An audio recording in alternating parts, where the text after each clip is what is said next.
Hello, hello, hello! What's going on, everybody? Did y'all know it's hot as fuck outside?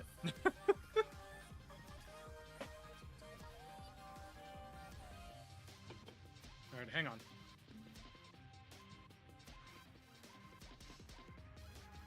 I'm gonna make sure I do this correctly. It's like I'm not Bakushining enough. I mean, I'm probably not. Okay. So. Here is... Oh, and it's not mirrored for the first time in a while. That's good. So, here's the goal for today. First of all, I love Die, but I'm gonna skip it because it's far too sinister for... it's far too sinister for this stream. So the goal for today, I am gonna show off the deck that I played at the RCQ last weekend. That I won, by the way. My opponent wanted to draw, and I was like, that's fine. I don't need to invite. You give me the first place promo. But we're still gonna play this out, and I won anyway. I'm not putting Bakushin on. I'm sorry. You can't make me. We'll listen to it next week when we do horses. So, what we're gonna do today is I'm gonna go over my deck list for the RCQ, and then I'm gonna get my I'm gonna get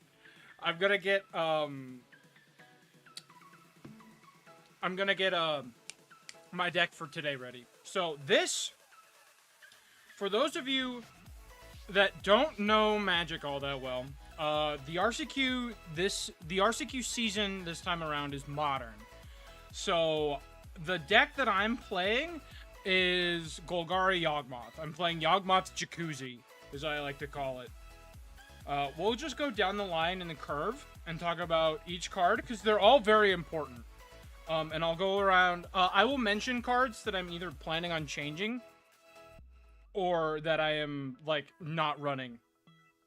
So, 2 copies of Walking Ballista.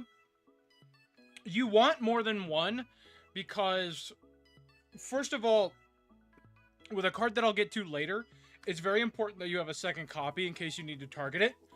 But I had multiple times where I had a Walking Ballista active under that card, and then I had one in hand, and literally, to win my last game, I played a Walking Ballista for 2 and just shot my opponent in the face. Very, very good card. Important to this is what lets you kill your opponent, is the ability to ping opponents with +1/+1 counters. For Young Wolf, if you're playing anything less than 4, you're playing Yawgmoth wrong. This is the heart and soul of the deck, not the heart and soul. Sometimes the play is just pinging correct. This is, it's a 1-mana 1/1 with Undying, so when it dies, it comes back from the graveyard with a +1/+1 counter. This is the thing that, like, this is basically the... This is like the fire. This is like the igniter, right? This is what gets the engine going. I'm also on a couple mana dorks. You can run anywhere from 4 to 6. I'm on 5. I like the 4 Delighted Halfling are kind of a must in this deck. I also like the 1 Ignoble Hierarch. Delighted Halfling only makes colored mana for legendary creatures. So having a dork that makes one of your other 2 colors is good, and then it has Exalted. So when you have to go on the beatdown plan, you can start swinging with like 1 creature, and then getting it for bigger attacks. It also only has 1 toughness, which makes it a good Yawgmoth target. The 1 insect in the deck. This is Haywire Might. All of these cards are going to be kind of hard to see because of the reflections. I'm sorry. Oh, I had a sleeve split. I'm going to have to replace that. 1 mana 1/1. When it dies, you gain 2 life. And you can pay green and sacrifice the Haywire Might. Exile target non-creature artifact or non-creature enchantment. This came up multiple times over the weekend because I had 2 games where I played against Zoo, Domain Zoo, and I had 2 games where I played against Is It Prowess with Corey Steelcutter. This card came up a lot. 2 Wall of Roots. This card is kind of bad. I think it might have just been my current meta.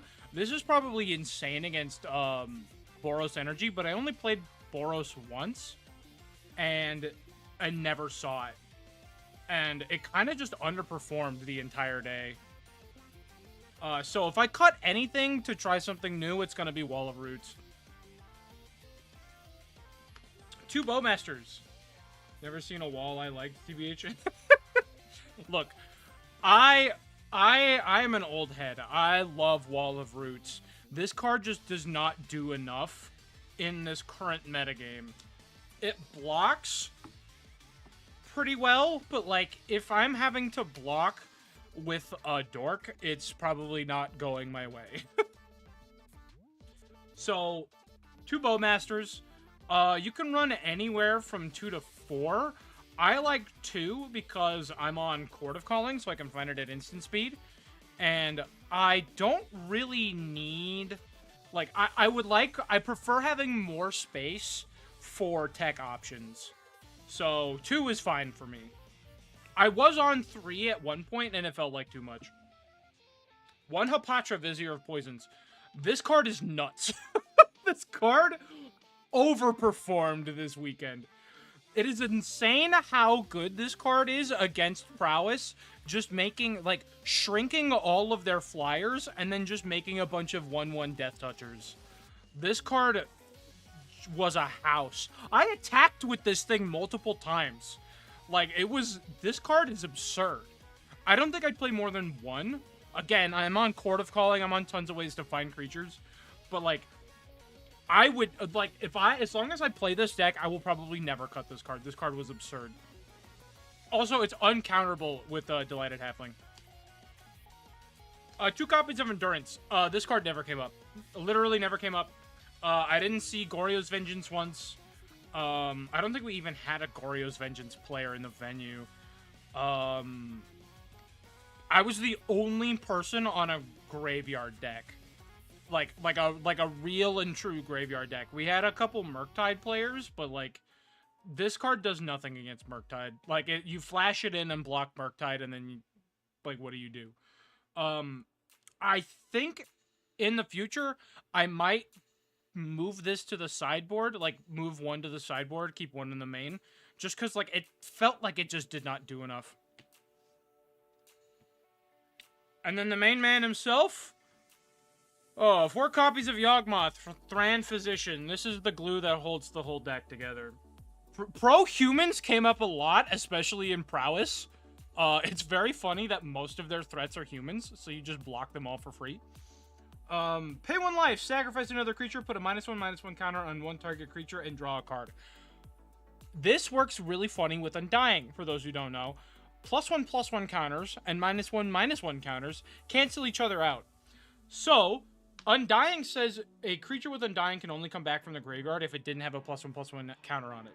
So if you have 2 Young Wolves on the field and a Yawgmoth, you can sacrifice them infinitely. Like, you can just sack 1, put a -1/-1 counter on something, and then sack the other one, put the -1/-1 counter on the first Young Wolf, so that way you get rid of its counter, and then you can just do that forever. There's lots of ways, like, you obviously have to pay a life to do that every time you do that, but there's ways to mitigate that in this deck. We'll get to those in a minute. I'm on 2 copies of Grist. This card was absurd. This card is very funny with the 1 card we'll get to in a minute. But this is a Planeswalker you can find at instant speed off of Court of Calling, which came up exactly once, because I courted it out on my opponent's end step, and then on my turn, I used the -2 to remove a blocker and then kill them. But oftentimes, you're just activating the +1 to mill a card and make it insect. I had exactly one time where I milled Haywire Might, and I got the bonus mill off of Grist, but otherwise, like, you just play this to mill extra cards every turn, and then generate extra bodies. So that's it for the creatures. For my spells, I'm on a few. So, instants and sorceries, I've got 3 Malevolent Rumble, and 4 Court of Calling. So, Malevolent Rumble, 2 mana, mill 4, make a body, and get a permanent back. This card is nuts. I would play 4 of this card if I had more room. There's just not enough room in the deck. Like, I would play 4 of this if I could. This card is disgusting. The extra mana from the Eldrazi came up a few times. I cast a Yawgmoth a turn earlier because of it, but misheard. Is 2 mana MILF? No, I said 2 mana mill. M-I-L-L.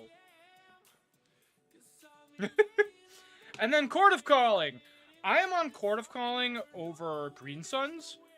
1, because I'm not paying $220 for a playset of Green Suns. But 2, Court of Calling is one of my favorite cards of all time.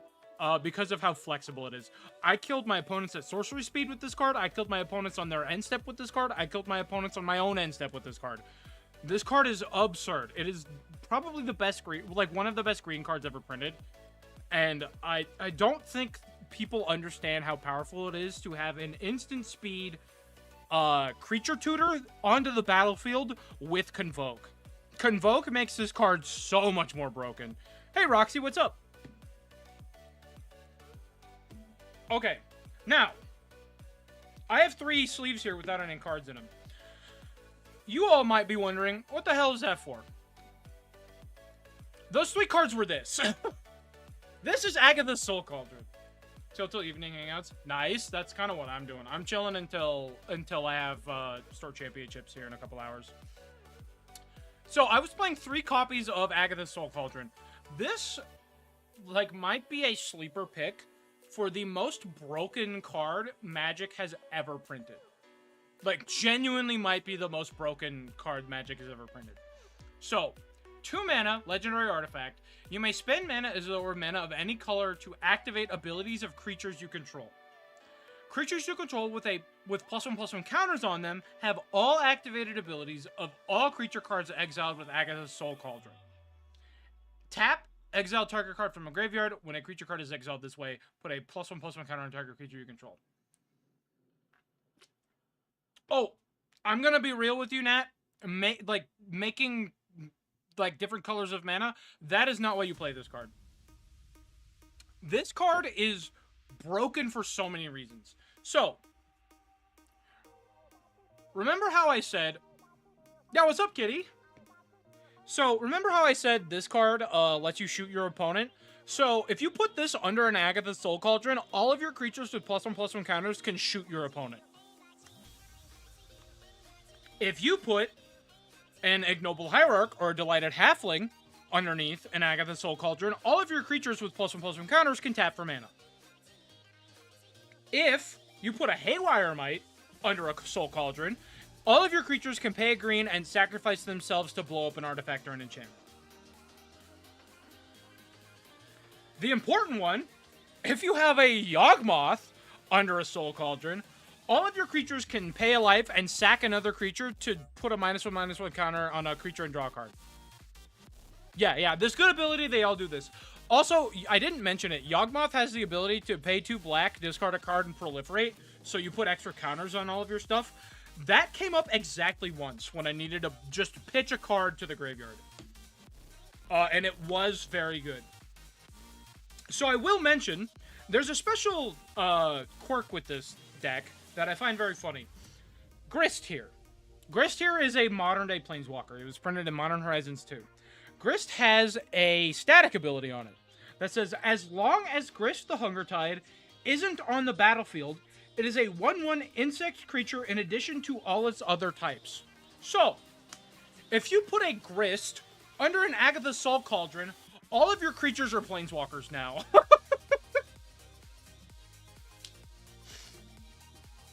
I had a turn against Prowess in this... No, Prowess to my winning it.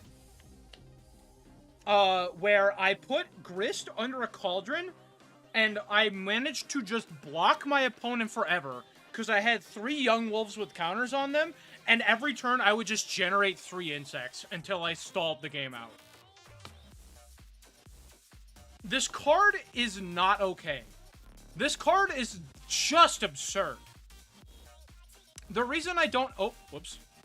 The reason I don't have it in the sleeves now is because they're actually going in my standard deck. We'll get to that in a little bit. And, you know, the card's like $40. I didn't feel like paying for more copies of it. Final non-land card in the main deck, for Dredger's Insight. This card boosted the power of Yawgmoth to an absurd degree. I don't think people really understand how good this card is in this deck. 1 and a green for an enchantment. Whenever one or more artifacts or creature cards leave your graveyard, you gain 1 life. When this enchantment enters mill 4 cards, then you may put an artifact, creature, or land card from among the milled cards into your hand. So this triggers every time your Young Wolf activates its Undying ability. So every time Young Wolf undies, you gain a life and it comes back. If you have 2 of these on the battlefield with 2 Young Wolves, or with a Young Wolf, 2 Young Wolves and a Yawgmoth, you can gain infinite life and draw your entire deck. It's also just like a permanent card, which does come up, and it's another like 2 mana mill 4 that gets you a card. Dredger's Insight is one of the best cards for this deck. That's it for the spells. So let's get to the lands. I'm on 7 fetches. You don't really want any more. This deck is on a pretty low land count, and a lot of them are utility lands. So you don't need any more than 7. You always want 4 verdants. The other 3 can be whatever you want. I'm just on 1 of each, in case my opponent is a pervert and is running Pithing Needle in 2025. I'm gonna move this over here. Here's your fetchable lands. You've got 2 Overgrown Tomb, 2 Underground Mortuary. This is a pretty good ratio. I don't know if I would ever go up on either of these. You always want an untapped land, but playing an fetching an Underground Mortuary on your, like, control opponent's end step is always good to just put an additional card in the graveyard. I'm on 2 as my other mana-producing land of choice. I'm on 2 Wastewood Verge. It always makes a green, and then if you have a forest or a swamp, it makes a black too. Like, I think this is just, like, the best land for this deck, because you're always gonna have, like, 1 of those lands. Next is the utility lands. So, Nurturing Peatland. This is good just because, like, in the late game, you can sack it to draw a card. It's fine. It's not amazing, but, like, I play it. Shifting Woodland. This card is very funny. It enters tapped unless you control the forest. It makes a green. And then if you have Delirium, which means you have 4 or more card types among cards in your graveyard, you can pay 2 and 2 green, and it becomes a copy of any permanent in your graveyard until end of turn. I've copied Yawgmoth with this. I've copied Soul Cauldron with this. I've copied just random creatures with this to get, like, death triggers. Like, this card is this card is very, very strong, and really only is playable in this deck. This is the one land I'm thinking about cutting. Takenuma, Abandoned Mire. This card just didn't do anything. Legendary land adds a black. You can channel it, so you can pay 3 and a black and discard it. To mill 3 cards, and then return a creature or planeswalker card from your graveyard to your hand, and it costs 1 less to activate for each legendary creature you control. It's just too much mana. It's just too much mana. Spymaster's Vault is a deck from, or a land from Modern Horizons 3 that I'm thinking about playing, because you can pay a black and tap it to connive, which is way stronger in this deck. I feel like it's necessary to run 2 Boseiju. This is just a free roll in this deck. You always need green sources, and then extra copies of Boseiju just turn into, like, naturalizes. And so many people are not running, like, basic land types in their decks nowadays. Like, this is just a free roll. And it's uncounterable, importantly. So being able to remove any of your opponent's lands, their artifacts, their enchantments, at instant speed where they can't react to it is really good. And then I'm on 3 basics. I'm on 2 forests and a swamp. That's the main deck. The sideboard needs a lot of work. I'm not even gonna lie to you. The sideboard needs a lot of work. I have not updated the sideboard for this deck in probably 7 or 8 months. Since, like, December, at least. I'll go over the cards that I liked. 2 Fatal Push. I mean, it's removal. Sometimes you just need to board into removal. Thoughtseize. I'm actually gonna get a 3rd copy of Thoughtseize, because Thoughtseize overperformed, especially against, like, the combo mirror. And 3 Thoughtseize is better than 2. Surgical Extraction came up quite a bit. Miku Miku in the hands. Who's the coolest in the land? Oh, what's up, Astro? How you doing? Surgical Extraction is a weird card.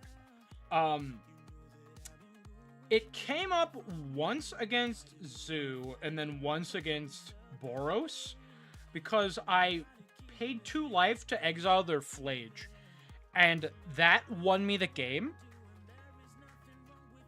Well, I wish you a better day. I hope you have a good time tonight. We're just hanging out. Anyway. So, Surgical Extraction. This card is very funny. I had a misplay with it, because I tried to... I misread this card. It's been a long time since I've played with Surgical Extraction. I tried to target my opponent's mountain that they had discarded. And you can't target basic lands with this in the graveyard. You can get everything else. But when I did that, we had to rewind. I got a warning for it. I had to give myself a warning because I was the judge that day.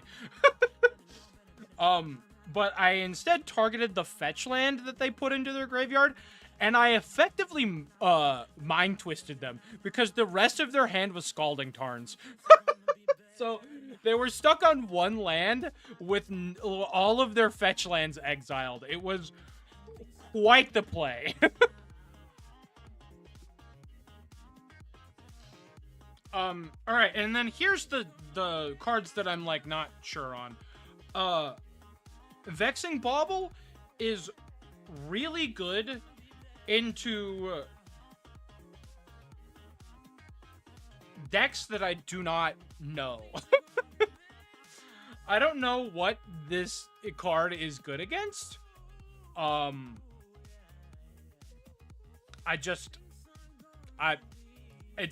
was in the list that I found and I just never changed it.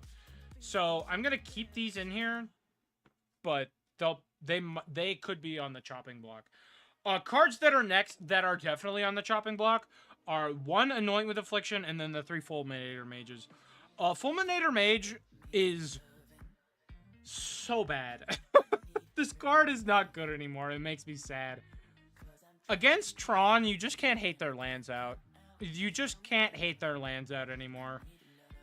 So, Fulminator Mage is probably going to get cut. I'm sorry, RK Post. I love your artwork. It's just not good anymore. And then, Anoint with Affliction. This card did nothing. This card was never good anywhere. And, like, I'm probably going to cut it for some other stuff.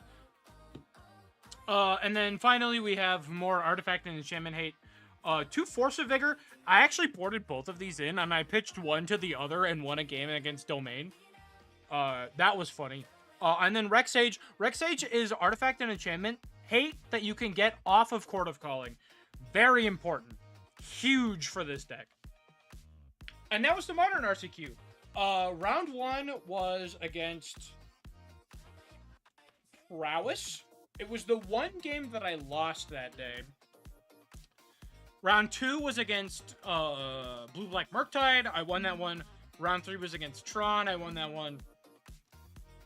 Round 4 was Boros Energy. I won that one. And then round 5 was another Boros Energy.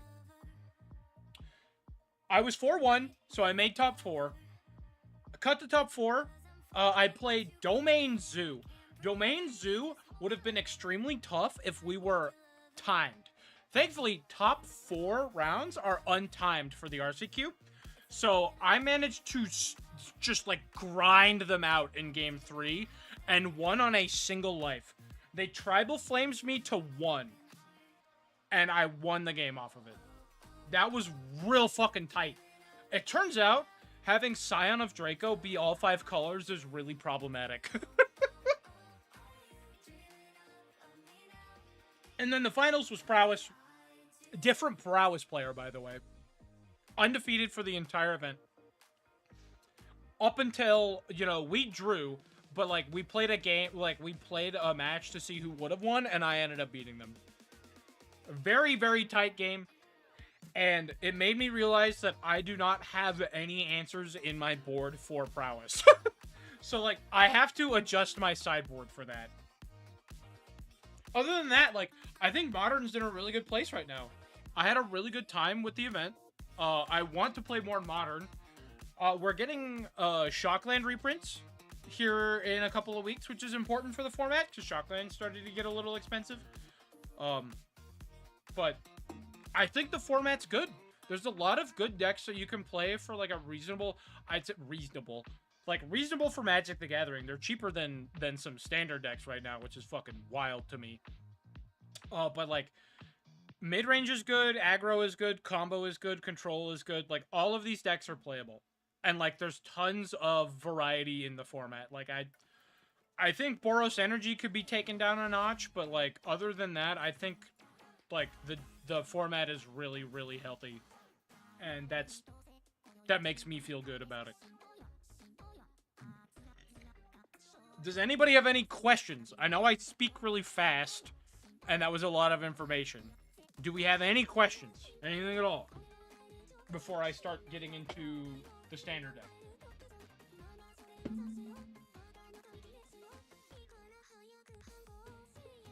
Feel free to fire away. I'm going to start sleeving cards. Even if you don't have any questions, how was your day? Hope everybody's doing well. I'm doing good. I had fun with horses yesterday.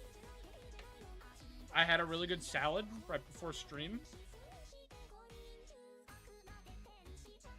I'm listening to Vocaloid. Like, I'm chilling. I'm having a great day. Well, I am now. I had a really, really bad headache earlier today. But then, the guys at the gas station gave me a free drink and a hot dog, and it made my whole day. I'm genuinely considering it. Like, I need something new to watch. Because I just finished Mob Psycho 100.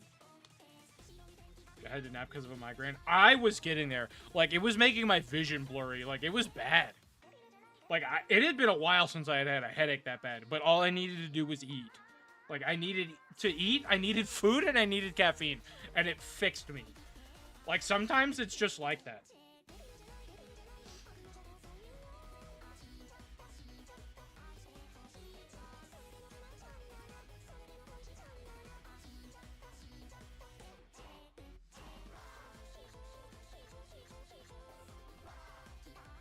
Yes. Oh, and I love sports anime. Caitlin, it's not here at the moment. I don't know if it's been here that often recently. It's been pretty busy. But my ex Caitlin, and don't take that negatively, we broke up on good terms. It just wasn't for us. It's because I was still figuring out that I was asexual and aromantic. But Caitlin and I shared a huge affinity for Haikyuu. Haikyuu fucks. That show rocks. And also, I think it's opening number 3, Fly. Oh my god. It's so good.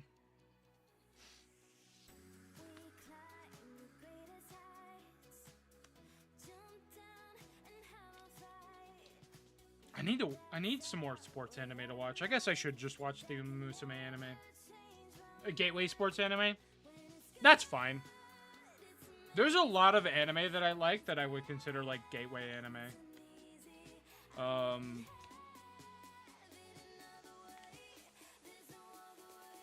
trying to think of examples. I guess Full Metal Alchemist, like Brotherhood specifically, would be that. And, like, that show, I mean, I don't think I need to explain to you how good that show is. Like, there's a reason, like, it's so good. There's a reason that I don't think I've ever heard anybody say Brotherhood is bad. It's still more like it's still going really good, doing good athlete narratives, but it's definitely easier to sell people on with the cute girls. Oh, for sure.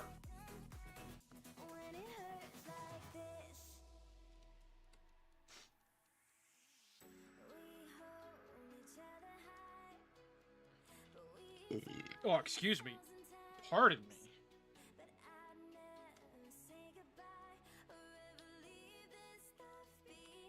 I had a friend in anime through Death Note. That's... I mean, I want to say I'm surprised, but, like, I just don't like Death Note. I just hate how it looks. And I'm just, like, not into, like, the whole idea of it. But, like, Death Note is also one of those ones that's just, like, massive. So, like, it's popular for a reason. It's just not for me. I love girls being bad at things. It's one of my favorite genres. One of my favorite genres of anime is just girls doing things. K-On! Is good for that. I really like New Game. So many of those. This is where we get Twin Turbo. Ooh, I'll have to check it out. I know that Roxy's been really into Cinderella Grey. I'm white? Maya, what the fuck? That's the first thing you say?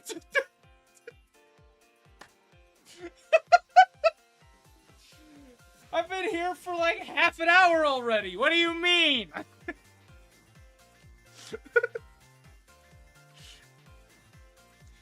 Yeah, like, I already have to make an apology video for being white.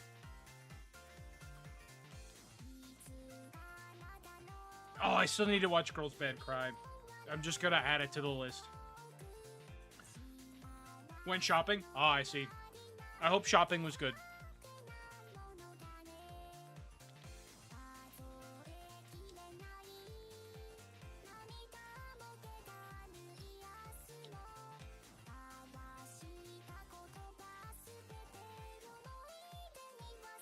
Oh no. I'm gonna have to... Oh, fuck. Oh god, the whole thing is falling apart. No! The 4 kilo of cold meats. God damn! God, I wish that was me. I like many of those. I don't think Harjot is ever here just because he, like, works and then immediately goes to sleep.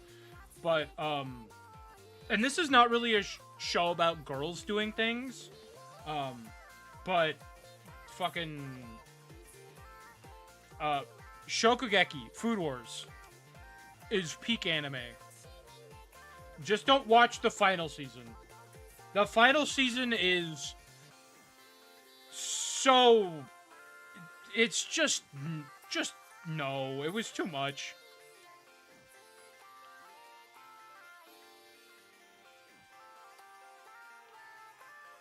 I don't know what they were doing with that one, but...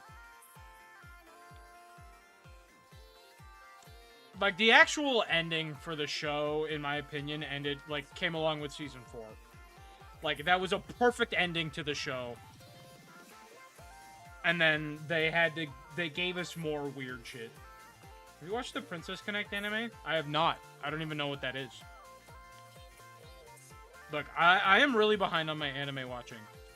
I have been trying and failing to watch Tropical Rouge Pretty Cure for like a year now. I just am really bad at like keeping like just like watching it. I don't know what it is. It's awesome. It's peak. But like I just fail to continue watching it. I think you should collect my 8 pages. Shit. Alright, fine. Okay. Before I get to talking about my standard list, I'm gonna get up and take my break. This is probably gonna be a shorter stream than normal. Like 4 or 5 anime group watch blood packs. Some I instigated, some others have. Another side games thing? Oh, okay, it is a side games thing. Oh, K-On! My girls. I have So I love K-On! It's like I think K-On! Was the first anime to make me cry.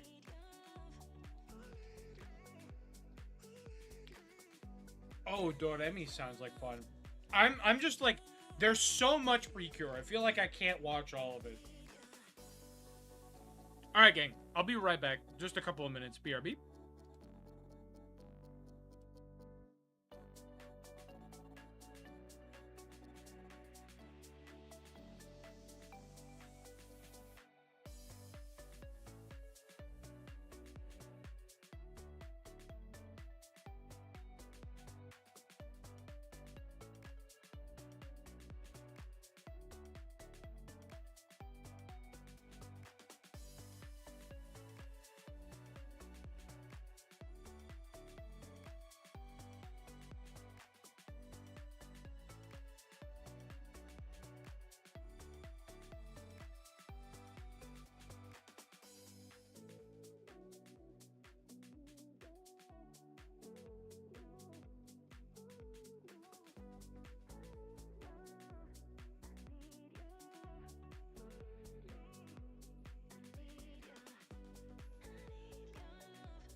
Okay, gang. Who's ready for more cards?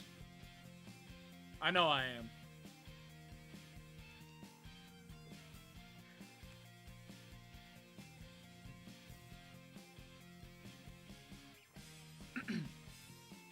Alright, hang on.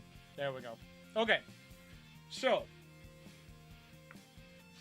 the deck that I'm playing for Store Championship was originally gonna be Is It Prowess? And then they banned Steel Cutter the night after, like the day after I purchased cards for Store Championship. So I had to pivot. And I was like scrounging around for stuff to play. And I found the deck by PVDDR from the Pro Tour. He went 8-2 with it, which is crazy. And so now I am playing VV Cauldron. Hence why I did not have my Cauldrons in my Yawgmoth deck, because they are in this deck. So, this is a weirdo... And also, this isn't even the optimal version. I'm missing 4 cards, technically. One of them is a land. So, like, it's not a huge deal. I replaced it with a basic island. But I'm missing 3 cards. My 3 copies of Tursa Light Shatter. And I'm playing kind of a weird fusion of, like, the current versions of Prowess. And then, the Is It Cauldron. So, Standard, for those who don't know, is a more limited card pool. You have less options to choose from. It's like the last 3 years of Standard sets. Plus, like, you know, you can't play with whatever's on the ban list. So, I will go over this because it's kind of a mid-range combo deck. So, this is Marauding Mako. The 1-mana 1/1 Shark Pirate. Whenever you discard 1 or more cards, put that many +1/+1 counters on this creature, and it has cycling for 2. This card is kind of your beater.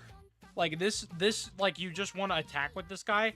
But also, this is your, like, big target for all of your activated abilities later on. I'm on 1 copy of Draconautics Engineer. Not every deck is on this. Some of them aren't on this at all. Some of them are on this in the sideboard. I see he's a gooner. Thanks, Maya. I'm just on 1. It is a 1 in red for a 2/2 Goblin Artificer. It has Exhaust. It has 2 Exhaust abilities. So, the first one, for a red, other creatures you control gain haste until end of turn, put a +1/+1 counter on this creature. So, with this under a Cauldron, all of your creatures can give everything else haste and then put a counter on itself. Every MTG monster is a gooner, actually. That's probably correct. The second Exhaust ability, 3 in a red, create a 4/4 red dinosaur dragon creature token with flying. I don't foresee myself ever using that unless I'm in a control matchup. And even then, probably not. So, 4 copies of Fear of Missing Out. That is correct. They literally put FOMO on a card. It's insane the lack of self-awareness that Magic the Gathering has. This is 1 in red for a 2/3 enchantment creature Nightmare. When Fear of Missing Out enters, discard a card, then draw a card. It has Delirium. Whenever FOMO attacks for the first time each turn, if there are 4 more card types among cards in your graveyard, untap target creature. After this phase, there's an additional combat phase. This is another target for your Cauldron. This is also one of your main ways early on to pitch cards to the graveyard. I'm going to skip this card first. I'm going to go over 2 other creatures. Voldaren Thrillseeker. This is how you win the game. You put this under a Cauldron, and then all of your creatures have pay 1 mana, sack this creature, it deals damage to its power to any target. So in the end of the game, you just fling all of your creatures at your opponent. I'm on 1 copy of Meringue River Regent. This is a tech from the Prowess versions of the deck. You can pay 3 and a blue for its Omen side to draw 3 cards, then discard a card, and then you shuffle this back into the deck. Late game, you might play the Dragon half to bounce a bunch of stuff, but I don't see that ever happening. And then, I am on 4 copies Vivi Ornitier.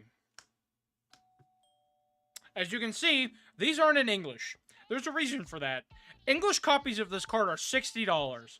I bought foil Japanese copies for $25 a piece. So let me move back over here. This is Vivi. This might be the most broken card in Standard at the moment. Like, they banned all of the other cards from its deck, and this is just the guy now. So, Vivi. 1 a blue and a red for legendary creature Wizard. It has 0 mana. Add X mana in any combination of blue and or red, where X is Vivi's power. Activate only during your turn and only once that turn. That is the activated ability that you copy with the Cauldron. I don't care that you're a thermonuclear pop. A little guy with 2 eyes or a face. And then it has, whenever you cast a non-creature spell, put a +1/+1 counter on Vivi, and it deals 1 damage to each opponent. That will only come up if Vivi's actually on the battlefield. The thing that matters here is that first line of text. So, you effectively, with a Vivi under a Cauldron, give that ability to all of your other creatures. So you just get huge bursts of mana. Not defined by the fact he's a thermonuclear bomb. He's a boy who he just likes blades. Something like that, yeah. So... Oh, hold on. Sorry, I can feel my blood sugar coming down. I went to get a snack. So... Vivi is kind of like the best card in Standard at the moment. There's a couple versions of this deck that you can play. I'm on the Cauldron version. It's like mostly the Cauldron version. Like I said, I'm missing my Tursa Light Shatters, which is just another way to put cards in their graveyard, and it's a very good beater on 3. But Prowess actually pivoted into a control deck where you're only on 4 Vivi and then the dragon that I showed off. And then everything else is it's an instant or sorcery. Everything else is interaction. So you're actually killing your opponent with Vivi's second ability here.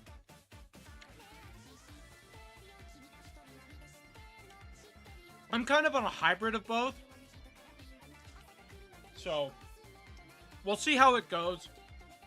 If I win, that would be awesome, because I really want the City of Brass, but I don't know. Okay. Let me unwrap. You know what? You guys might want to... You guys are into this shit, right? Watching people unwrap fruit roll-ups.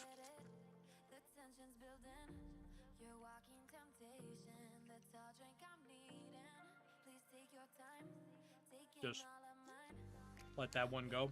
Just let it smoothly just... Oh, yeah. Fruit roll-up back opening stream? God. And then we just... There we go. Alright, there it is. In all of its beauty. That's 3 feet of garbage there. Oh, excuse me. There are no longer jokes in the wrappers. They stopped doing that a long time ago.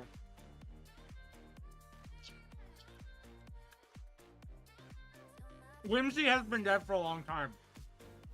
Unless you are still a fan of Laffy Taffy, which I am. What's on the wrapper then? Nothing? Like streaks of blue from like the coloring?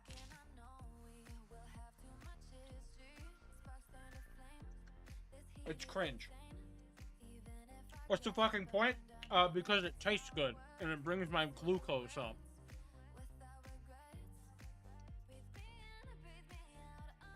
Not my snack. Hashtag not my snack.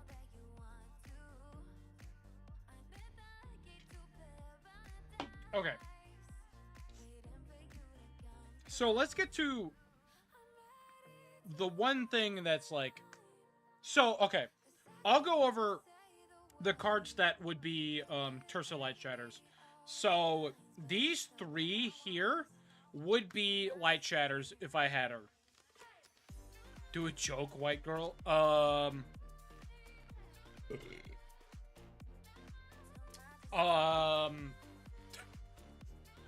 What's the difference between a garbanzo bean and a chickpea?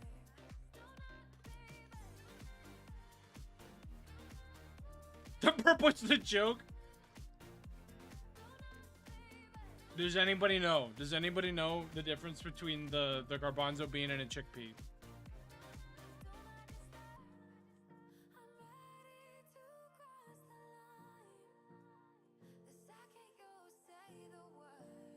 Going once, going twice. I wouldn't pay $300 to have a garbanzo bean on my face.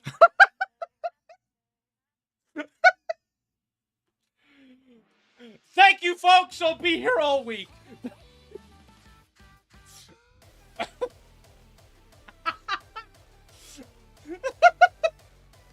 God, I'm so fucking funny.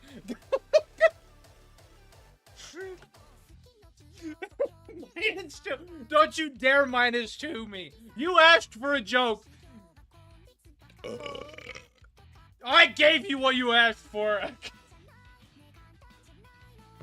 Don't you -2 me. Alright, fine. I see how it is.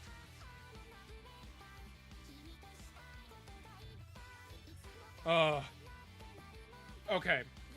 Back on track, back on topic here. So Ral is one of the inclusions in the actual prowess decks now. This card I originally had in my sideboard as like a way to, as a, that's a joke I've ever heard. Thanks, Astro. This deck, or this card I had in my sideboard to fight against control, because I know that there's a control pilot in my meta. But in reality, I think it's fine to play main deck. Now that aggro is dead, like playing a 4-mana Planeswalker is fine. It can tick up to make a Prowess Otter, which is fine. Sometimes the Prowess Otters will win you in the game. Importantly for this deck, it can -3 to draw 3 cards and discard 2 cards. Just filtering through your hand and then putting fuel into the graveyard for the Cauldron. I don't know how well it's going to perform, but we'll give it a shot. I'm going to give it a shot. Now on to the interaction. I'm on 4 copies of End of the Floodmaw. It turns out having a bounce spell is really good. It bounces a creature, but if you gift them a tapped fish, you bounce any non-land permanent. So you can bounce a Planeswalker, an enchantment. You can do a whole lot of stuff with this. Doing all of that for 1 blue mana is very good. Oh, right. I forgot. My deck got fucked up when I tried to sleeve everything. Give me 1 second. Alright. I am also on 2 copies of Torch the Tower. For this deck in particular, I don't feel like you need more than that, because you're fast enough that and like with the mice deck being effectively dead, you don't need to have like interaction on 1 or you lose the game. So just having this is fine. There's more interaction in here. Specifically, Glacial Dragon Hunt. This card is like reads insane. So blue and a red, draw a card, then you may discard a card. When you discard a non-land card this way, Glacial Dragon Hunt deals 3 damage to target creature, and it has Harmonized for 4 blue and a red. So you can cast it from your graveyard later on. Like, being like, okay, it's a cantrip that lets you, that filter cards that you want in your graveyard into your graveyard, and then if you do that, it's also a removal spell. Like, this card reads way more powerful. Like, I think it's like gonna be an overperformer in this deck. I just don't know, like, the deck might be, or like the format I'm going into might be too slow for me to want to play more than 2 of this. Like, if my opponents are on mostly non-creatures, then, like, this card is kind of not great. But if I'm, like, in a meta with a bunch of, like, aggro and mid-range, then, like, Glacial Dragonhunt seems absurd. This card is my favorite card from Tarkir Dragonstorm. This is Winter Night Stories. Blue, or 2 and a blue for sorcery. You draw 3 cards, then discard 2 cards unless you discard a creature card. And it's harmonized for 4 and a blue. So this is one in a long lineage of cards that, like, discards, or, like, draws 3, discards 2 unless you discard a specific card type, for 2 and a blue. The fact that you can harmonize it from the graveyard is massive. Being able to do this up to 8 times in a game is huge. You can filter out lands you don't need. You can filter creatures that you want into the graveyard. It's just broken. Stock Up is better in the Prowess version of this deck because you just want card selection and card advantage. This card is, like, cycling, which is huge. Like, that's just, like, the most important thing for this deck. And I've already gassed this card up enough. I'm on 4 copies of Agatha's Soul Cauldron. I was playing 3 in the Yawgmoth deck because there were so many ways to find it for cheap. You did not need 4 copies of it. Even 3 sometimes felt a little clunky. Just because you had so much filtering in that deck. You don't have that in Standard. So, especially not in blue and red. So 4, I think, is mandatory. If you're playing the Cauldron, if you're playing any Cauldron deck in Standard, you want 4 of it. And then the last non-land card in the main deck is a card that I was surprised by, Prophytic Memory. I had not even heard of this card until I started looking at decks to play. So this is 1 and a blue for a legendary enchantment. When Prophytic Memory enters the battlefield, you draw a card. You have no maximum hand size.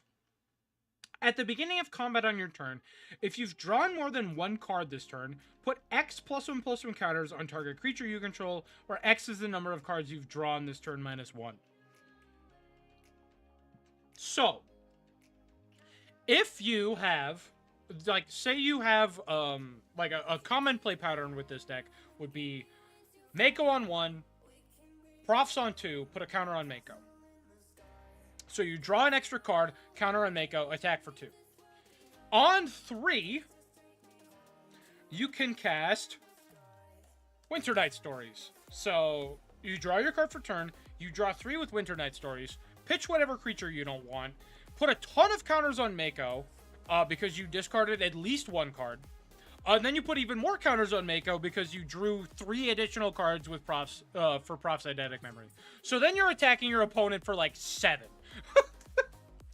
So this deck can play the aggro game. It can also, like, it is a combo deck first and foremost that can play an aggro game. Like, that's a hard, like, it is a hard front to fight on when your opponent's deck has multiple angles of attack. Which is part of why I like this deck. Because it has multiple ways to win the game. It's not totally all in on the combo. The land base is going to be really easy. It's 4 Riverpire Verge, 4 Shivan Reef, 4 Spirebluff Canal. Just, you need a bunch of ways to make red and blue mana, and these are, like, all of the duels that you can play currently. We are losing Shivan Reef here in about a month, but that is fine because we are getting Steam Vents, which is just better. Like, it is just a better card than Shivan Reef. I also have 1 Thundering Falls. This should be 2, but again, I was missing it. It didn't show up in time.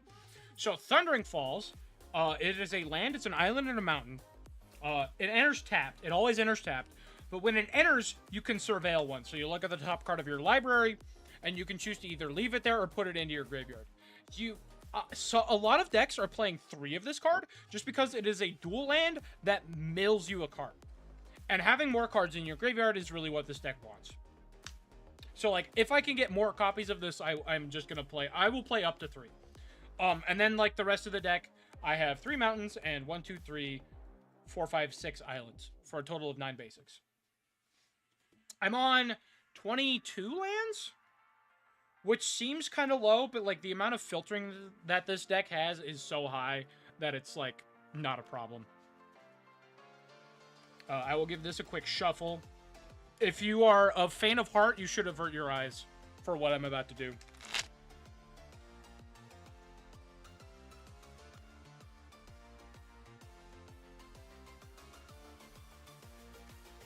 Most people are lucky that I just can't bridge. Because if I could, I would. And it would, like, hurt many people. Just, like, physically.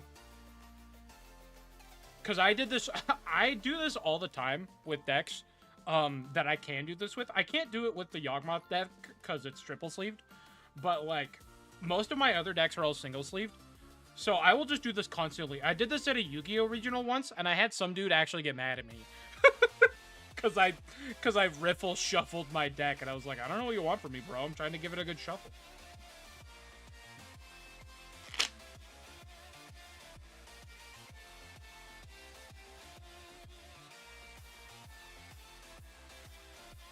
Alright. That's pretty well randomized. I will go over the sideboard now. My sideboard plan is a little strange. Because I had everything... I was missing, like, 1 card for my sideboard. No, I'm missing 2. I'm missing 2 cards for my sideboard, but I had alternatives for them. So, like, my sideboard is mostly intact. So, I'm playing 3 Lithomantic Barrage. This card rotates in about a month, and it's going to be very sad when it does. So, the spell can't be countered. It's 1 red for sorcery. I always find shuffling to be a problem when playing with friends. It's hard. Like, especially if you're playing Commander. Like, if you're playing Commander, like, you're shuffling this... but like extra, like it's a 100 card deck, right? This is 60. Like, this is nothing. Yu-Gi-Oh's even easier because it's only 40. But like, shuffling is like a skill that you have to learn over time. Like I'm only able to do this because I've been playing like card games for like 15 years, competitively anyway. I've been playing card games my whole life, but like. Competitively, I've been playing card games for like 15 years. So, Lithomantic Barrage. Spell can't be countered. It deals 1 damage to target creature or planeswalker. If that... It deals 5 damage instead if that target is white and or blue. So this is coming in against my blue-white control opponent if I ever run into him. Because he's going to be running... either Biza or the Jace that mills, and this card is an instant kill that card. When's the competitive Goldfish stream? Get back to me on that. So, these were supposed to be Ghost Vacuums. I don't know what happened to my copies of Ghost Vacuum. I couldn't find them. I don't remember if I sold them or what, but like I just don't have them anymore. So Soul Guide Lantern is going to be my graveyard hate of choice. It's fine. It's not as good as Ghost Vacuum, but it gets the job done. Plus, like, if you don't need it, it can cycle. So. Alright. And here's the... Like, I don't foresee myself having many problems with aggro, because my deck is going to be much faster and much more, like, much less interactive with them. So, a lot of my sideboard is dedicated to mid-range and control. So, I'm on 2 copies of Spell Pierce. Some of these decks run Spell Pierce in the main. I just didn't have room. I'm playing it on the side. I'm on 4 copies of Storm Chaser's Talent. This is the other take that I got from the Prowess version of the deck. The Prowess version plays these in the main deck. Just, like, this card is just good in the Prowess deck. It makes a 1/1 Prowess Otter, and then if your game goes late, you can get a spell back from your graveyard, and then even more, every time you cast a spell, you make an Otter. Like, and then you can have up to, like, 4 of these at once. Like, this card is just super, super strong, to the point where it's being played in some of the modern versions of the Prowess deck. So, like, I think this card is like, going to be good in the control deck, or, like, in the control matchup, because they're not super likely to bring in, temporary lockdown against me, because it doesn't hit VV. And it doesn't deal with my graveyard. So, I think bringing these in is going to be a good idea. And, like, if the game goes long, then I'm just going to, like, overwhelm them with otters. Against mid-range. Like, if I run into blue-black mid-range, I'm on 2 copies of Disdainful Stroke. These are my original promos from Cons of Tarkir. I've had them for well over a decade at this point. Counter target spell with converted mana cost 4 or greater. This counters Shieldred. It also counters every Overlord. You play this if your opponent is on Shieldred or any of the Overlords. Or Kaito. This card also counters Kaito, and that card is a problem for you. So, you play Disdainful Stroke. I don't know what to tell you. It's just good. Like, in the current format where 4-drops are actually playable, Disdainful Stroke is very good. And then my final 2 cards are 2 copies of Negate. Just like a catch-all for non-creature spells. It gets Planeswalkers, it gets Artifacts, it gets Enchantments. This card game stream is going to be Blackjack. I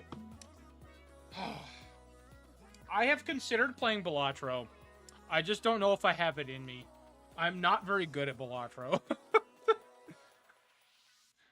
I'm only good at, like, the baby routes. I'm only good at, like, the base, like, the white stake, nothing is going to hurt me routes. Anything more than that, and I struggle real hard, because I tend to tunnel. But, like, if y'all want me to watch me play Balatro, I would play Balatro. Nat, I need to warn you, doing that will hurt you, because it will give you access to one of the most addictive games on your phone at all times. I own Balatro 3 times. I own it on Steam, I own it on my phone, and I bought it on Switch recently because it was on sale. It's fucked up, because that game is too fun. Gambling for fun is all you need. That's why I'm playing horses, baby! That's why we're playing horsies. Oh, by the way, the blue-red otter tokens that Storm Chaser's Talent and Ral make are $3 a piece. So, and this is one of the fun things I like about Magic that I hate about Yu-Gi-Oh! Is that instead of paying $3 a piece for those, I bought 4 5 cents a piece, 8 copies of this Oshawott from one of the X and Y sets. Because Sui is one of my favorite Pokemon artists. Big voucher for Dungeons and Degenerate Gamblers. Yeah, I've seen you play that game. It looks very funny. So yeah, these are my otter tokens. Everybody, please appreciate my son here.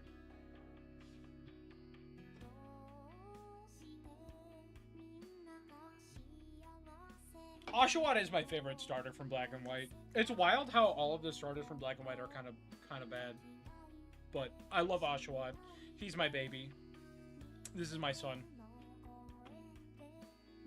Oh, hold on. I also want to show this off. I have this in my deck box as a way to separate my main side deck, or my main deck and sideboard. But this used to be my Yu-Gi-Oh! Field Center.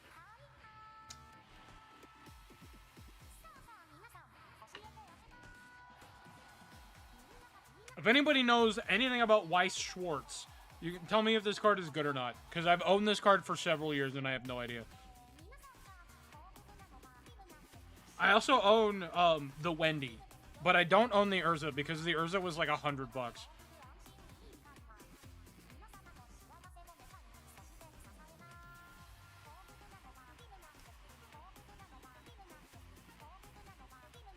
Yeah, I don't either. Like, look at all this fucking text. I have no idea what anything in this game does. I just know that I like the art. Well, obviously, because it has me on it. Yeah, that's kind of where I'm at. That's where I'm at with the, what is it called, universes? I got given, one of the guys at the card shop, gave me, like, this fancy version of Rukia. And I was like, dude, you don't have to do that. And he was like, nah, you can have it. I'm not doing anything with it. So I'm putting it in my, the party box that I'm building. Because I would rather it see play than not. I'm not surprised. Alright, let's goldfish this deck a little bit before I end stream.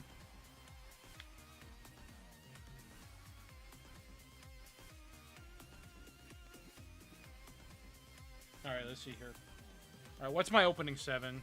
Riding Mako, VV, Shivan Reef, VV, Mountain, Soul Cauldron, Mako. Is this hand playable? I don't think it is particularly. Like, this is one thing that, like, I like to do when evaluating opening hands. So, like, I have a turn 1 play, I have a turn 2 play, and I have a turn 3 play. However, none of these cards do anything with this hand. So I don't think this hand is worth keeping. I would probably mulligan to 6.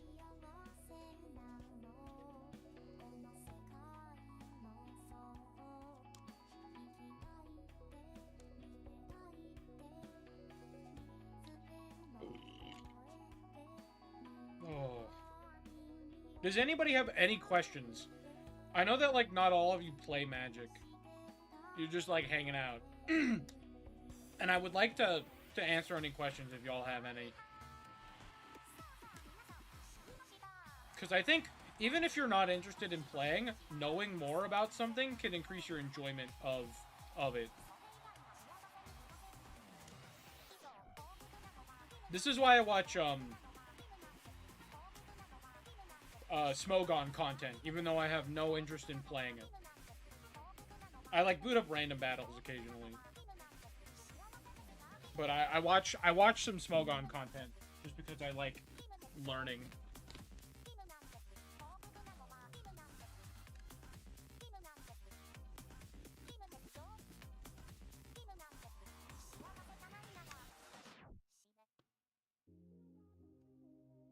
Alright, let's see here.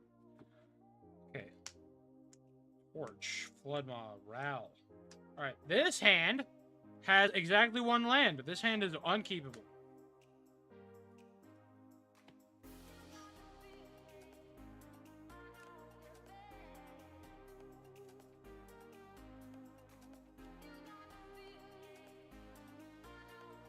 God, I love this song. I'm just gonna vibe to it for a moment.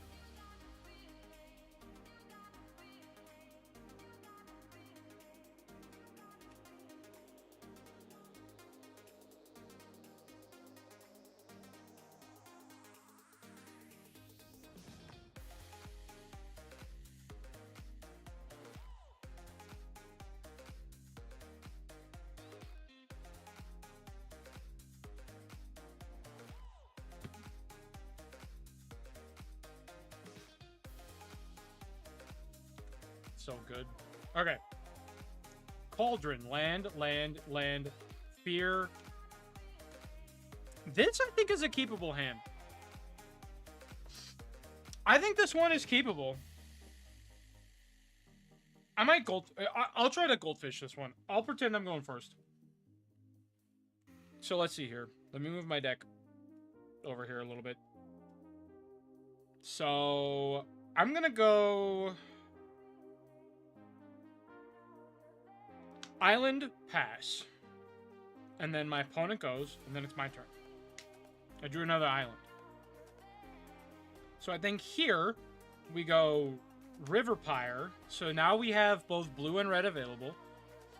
I tap both of these, and I play FOMO. When FOMO enters, I discard a card, and then I draw a card. So I think I will pitch here into the Floodmaw. And then I will draw an additional card that will be a mountain.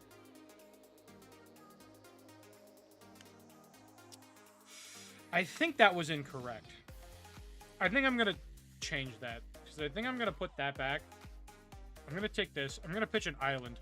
Because, like, the more I look at it, the more I look at my hand. Heading out. Should be getting ready. Thanks for stopping by, Roxy. Thank you for the luck. I'm going to need it. Have a good night. I will see you later. So, I don't need more than 3 lands. So, even if I don't draw a land there, it's probably fine. Bye-bye! Alright, so then I draw. Another Shivan Reef. That's a problem. Okay. So. I think here we play a mountain. And then I play Profts. So, Profts enters, I draw a card. It's another island. Okay, so I gotta shuffle this better. That was 5 lands in a row? That's wild. Like, that is how Magic goes sometimes, but, like, that is not acceptable. Like, if you just draw 5 lands in a row like that, you are likely dead.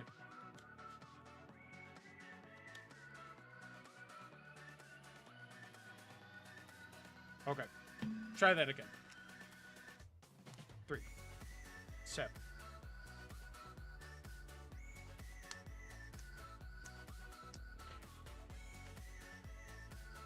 Oh, this hand is also pretty bad. Oh, God, I need to get a better shuffle in here. Good lord.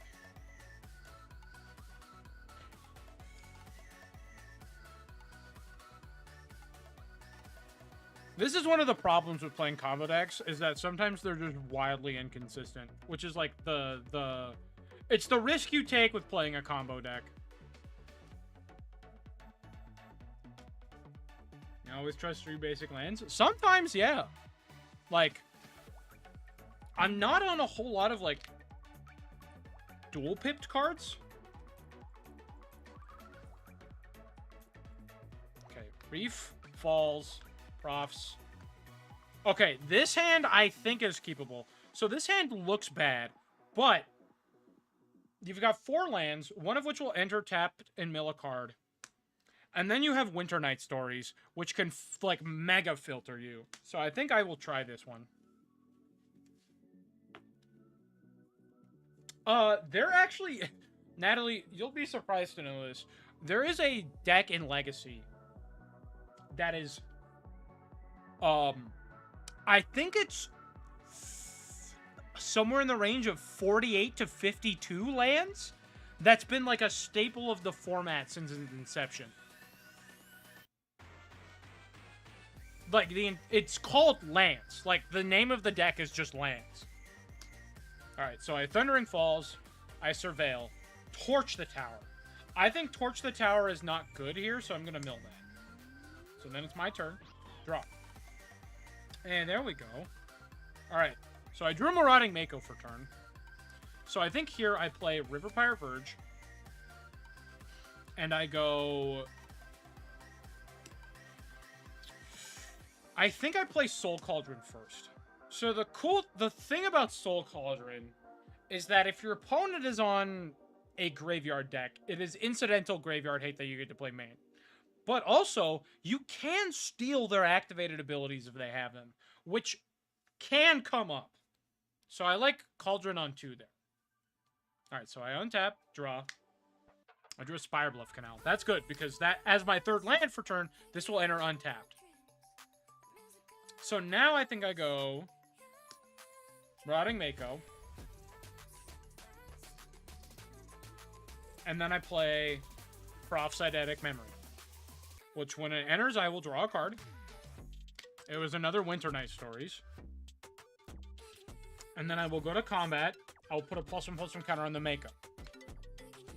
So it'll be a 2/2. And then if my opponent has a creature in their graveyard, I can exile it with the Soul Cauldron and put another counter on my Mako. I dig this. Draw. There's a mountain. I think before I play my land, I send the Winter Night. I will play my first Winter Night Stories. So this goes on the stack. I will draw 3. 1, 2, 3. And then I discard 2 unless I discard a creature card, and I found a VV. So VV goes into the yard. So I will play River Pirate Verge, put another land into play.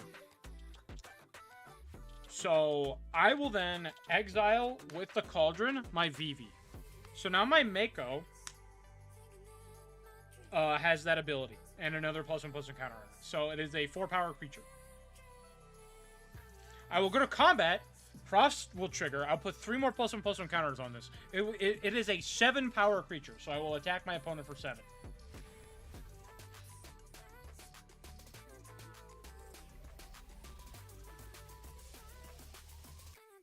And then I can... I mean, shit. I think I just activate the ability. Yeah, this deck is very silly. I activate the VV ability that I copied with the Cauldron, and I will harmonize Winter Night Stories. So it will go into exile. I will draw 3 cards. 1, 2, 3. And then I discard a card unless I discard 2 cards unless I discard a creature card. So I think I'm going to discard... Ooh.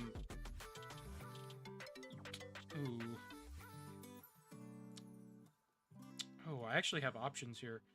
I think I pitch Shivan Reef and Glacial Dragon Hunt. So I discarded 2 cards. I put 2 more +1/+1 counters on my VV.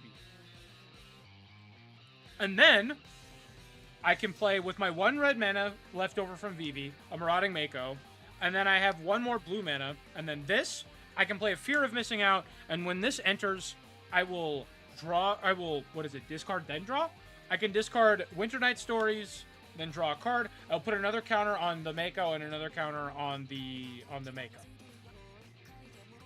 So, like, that's the general game plan of this deck, is to just cycle a bunch and make your guys big, and then eventually with, like, a VV under a Cauldron, you can just churn through your entire deck.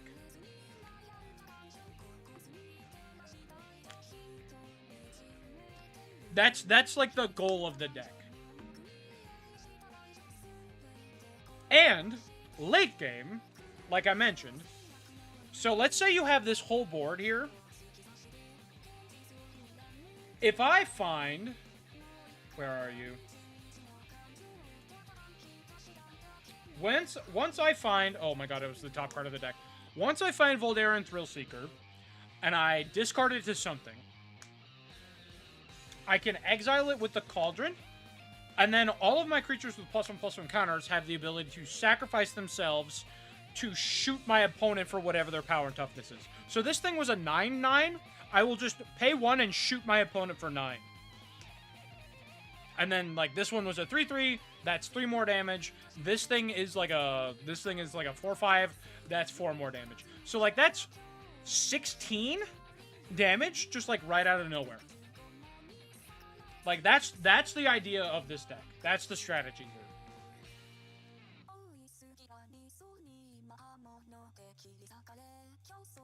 And then, you know, if you, say, lose your Cauldron or something like that, you can pivot late game into just a VV control deck.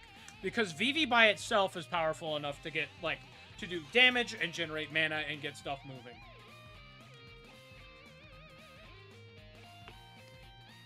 So that's the goal. Let me pull up a Tursa. Hold on. Let me go to Scryfall. Scryfall. Tursa. Here we go. Open image and new tab. There we go.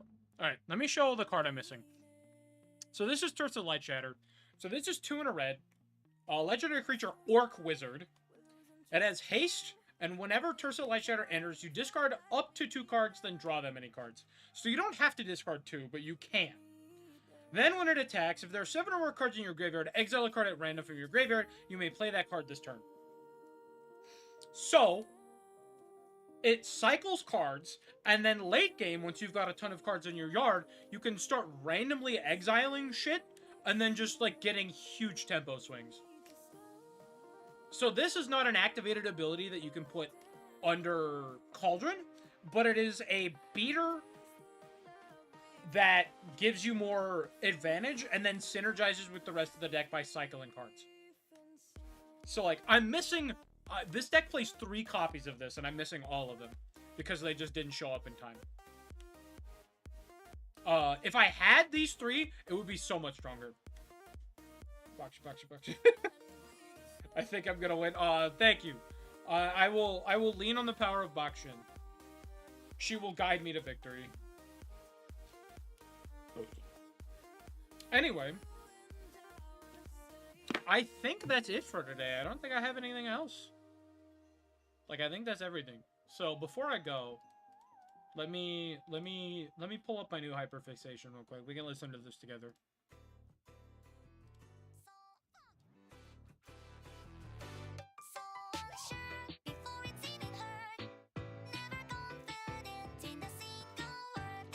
Are any of y'all Kasane Taito fans?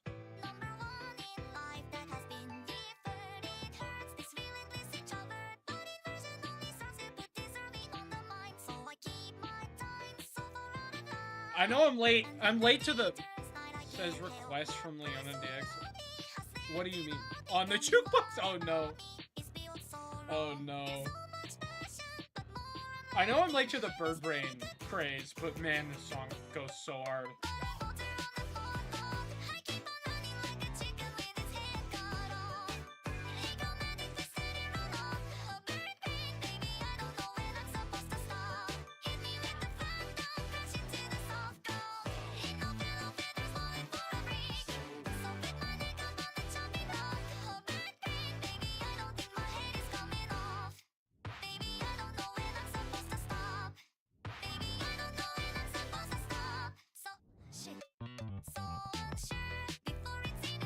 God, this song goes so hard. This song is so good. You have a request? What's your request, Maya?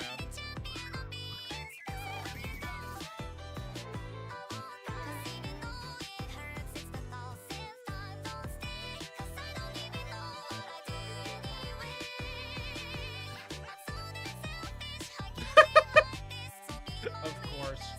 Alright, fine. Alright, fine. I will pull up Bakshin.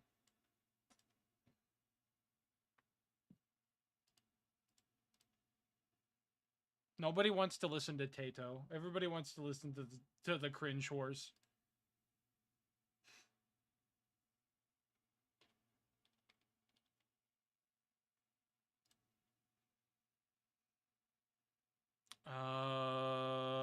Here it is.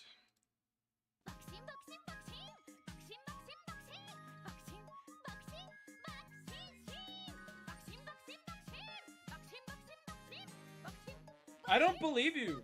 You wanted to listen to Bakshin over Tato.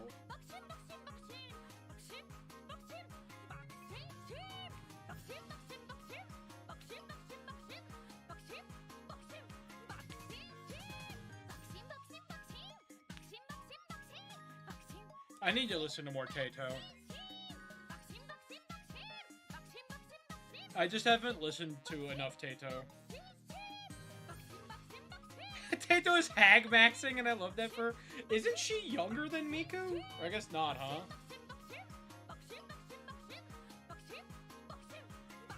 I guess younger is the wrong term. She's newer than Miku. I figured Tato was like... He's at least in her 30s. Ooh, sick. I... Call Tato a hag again, I will unholster my hammer!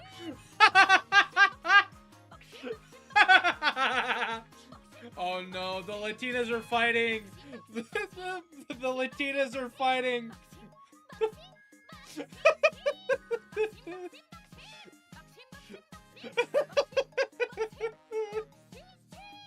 Holy shit. Yeah, you're both old.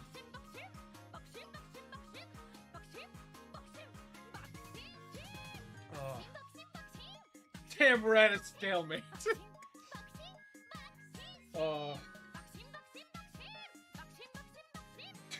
Natalie, fucking... You can't be outing me like that. How do I... Hold on.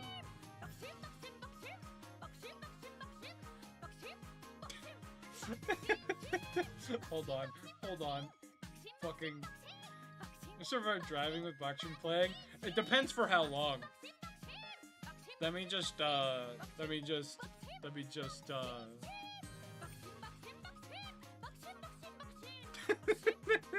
Natalie just sent me this. I'm here to torture everybody else.